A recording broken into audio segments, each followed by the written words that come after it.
It has been a difficult couple of years, to say the least, for the banking industry. But while many banks have floundered, my next guest's bank has been in expansion mode. Starting out in the Empire State, New York Community Bancorp's footprint now extends as far south as Florida, as far west as Arizona, and a brief stop in Ohio, indeed. Here to talk about the growth strategy of the bank is Joseph Ficalora. He's the chief executive of New York Community Bancorp. Joseph Ficalora, good to have you with us on Bloomberg. Thank you. Glad to be here. You're going to have to change the name of the bank soon. You're a national bank. Well, you have a very good point there. So now your community bank may actually come down the road. Your community bank. Now you're NYCB. Now your community. You won't have to change you won't have to change any paper. You won't have to change the letterhead. You want to save some money. Tell us about Always do. All right. So tell us about the money right now. First, start talking about loans right now. How are the loans performing? Loan loss reserves and charge-offs. We in fact have been saying for years now that the loss content in our portfolios is well below that of the industry. So in 30-odd years, our primary asset, which is multifamily properties here in the New York market, have had no net losses for 30-odd years. There aren't any banks that are like that.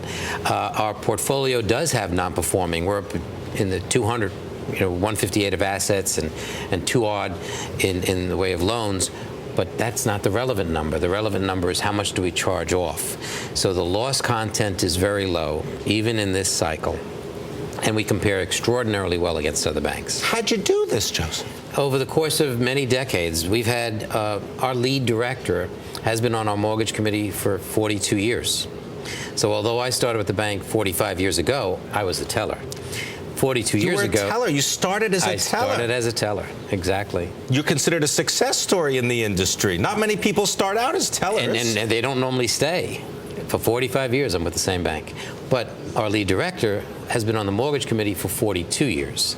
And he's been, and he happens to run a company, which is an appraisal company. So his company, which was his father's company, which is now his son's company, in fact was instrumental in setting the stage for how we lend. So we've been lending over the course of decades with consistency.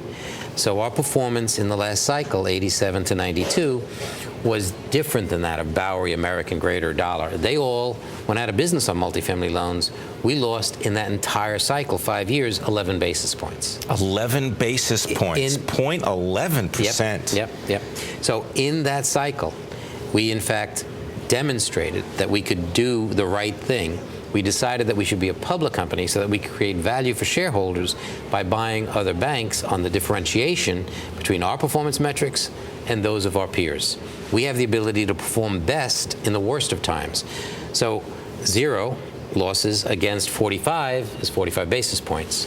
And Joseph, talk a little bit about the expansion, the acquisition strategy that you've built, because as I said, you've added branches, Ohio, Arizona, Florida. This is no longer just a New York Community Bancorp. Right. I think the important thing to recognize is we set this business model back in '93 to grow by acquisition. So we don't do de novo branching, we buy banks. So since 2000, we've purchased 10 banks. The last 2 were FDIC deals. As you indicate, Arizona, Florida, and Ohio. Many people thought going to those 3 states would be problematic. In actuality, right now, Florida is the most efficient operating retail franchise in the bank. Arizona is the second most efficient operating retail franchise. And Ohio is close between New York. Why is that? How has that developed? Because, for example, we have a branch in Miami that's $470 million. The reality is that the properties that were built by the predecessor bank were in fact big shopping centers. They took great space, gave themselves a lease for 75 years at $12 a square foot. So when you look at the overall cost of operations in some of those markets, they're very low. So when you take the deposit base and you look at whether or not we have an efficient operation or not, those branches are more efficient than other branches, as you might find here in Manhattan. Where else are you looking to make acquisitions? Give us a hint. We will do acquisitions wherever we create value for shareholders. So we consider lots and lots of deals. We do deals only when it's definitively beneficial to our shareholders. So we've turned down hundreds of deals. So there are people that want us to buy them with our equity. Obviously, we've looked at many FDIC deals. We will only do a deal when we feel comfortable that that will create value for our shareholders. Last deal, 27% accretive to tangible and double-digit accretive to earnings. Turned out over the course of the year that followed the close, even more accretive to earnings. So we do deals that are good for shareholders. What about raising new capital? You need any capital? No. No. We, in fact, are one of the best capitalized banks in the country. We've been increasing capital by earnings. So our earnings are up 46, 47% year over year. So our capital is also up dramatically, 65 basis points. Our ability to grow earnings on a more efficient operation, our efficiency ratio is down.